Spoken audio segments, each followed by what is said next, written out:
What the heck is going on in our country today?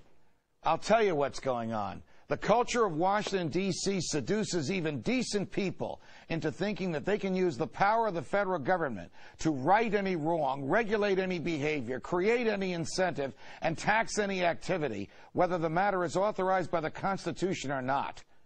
We do not have a two-party system in this country. We have one party, the big government party. It has a Republican wing that likes war and deficits and assaults our civil liberties, and a Democratic wing that likes taxes and wealth transfer and assaults our commercial liberties. That's why we are in such trouble today, because the people we have elected in both parties to preserve the Constitution instead are shredding it. What will you do to stop them? My next guest is taking a stand to stop them. He's recently declared his candidacy for the United States Congress from Pennsylvania's 15th District. Jake Towne is running without a political party affiliation because he says he favors a restoration of the republic and a return to the rule of law under the United States Constitution.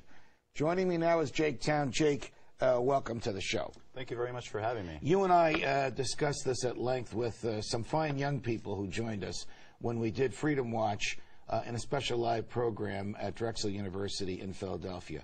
But tell those of us who are watching us now why the two-party system has failed, or stated differently, why we really have one party, a big government party, but it likes to claim it's two different parties that stand for two different sets of values. Exactly, and what I call this system is actually a two-headed one-party system, and there's very little competition between the Democrats on the left and the Republicans on the right. And a lot of people still believe we're in a left-right spectrum, but the reality is, and this is where I'm coming in, is really where we're at is we have tyranny down here and we have liberty, and we need to go towards liberty and away from tyranny. It's not a left-right thing anymore.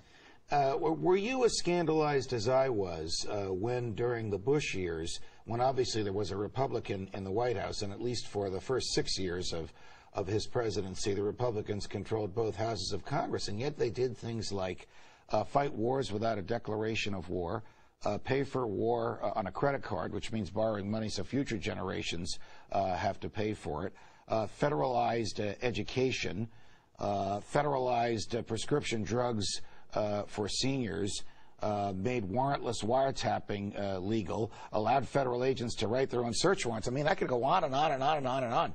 Things that would cause Thomas Jefferson and Barry Goldwater, the founder of the modern conservative movement in the Republican Party, to turn over in their graves. Did any of this surprise you when it happened on the Republican watch? Well, I was actually pretty much politically apathetic up until a few years ago. I was living over in China, and I saw how the loss of liberties affect people. But in today's reality, like what you see is, you know, you had a Democratic Congress for 2 years, but now we have a Democratic Congress and Democratic president. Nothing changes. Monetary policy doesn't change. Foreign policy doesn't change. Domestic policies just don't change.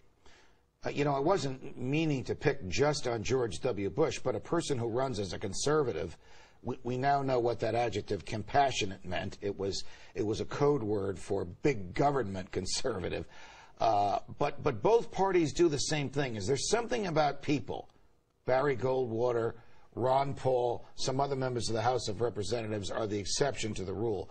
But is there something about the government that draws only people to it who want to get in your face, who want to regulate private behavior, who want to make the government bigger rather than shrink it?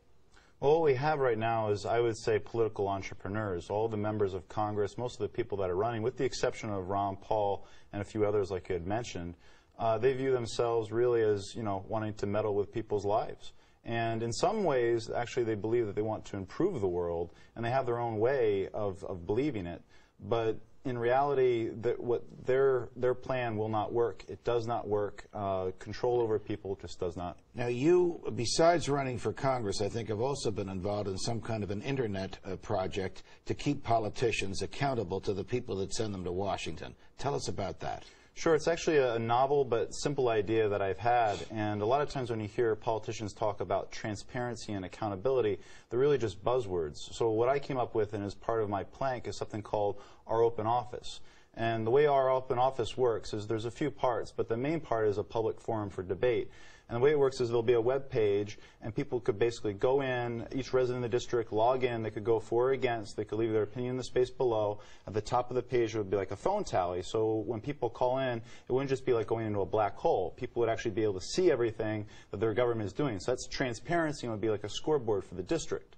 The second part of it is, like, when I was an engineer over in China, my boss was actually here in the United States, so I sent him monthly reports. So that would be accountability. Every month, every House floor vote that I take, I would explain how I voted and why. I would explain all the bills that I introduced and why, and all the bills that I co-sponsored and why, and my budget would be transparent to the public. Would you ever vote for something that you hadn't read from cover to cover? No. Even if it was 2,000 pages long? Even if it was 1,900 or whatever it was. Before I let you go, how difficult is it in 2009 to get on the ballot and to run a legitimate campaign without one of the two major political parties behind you?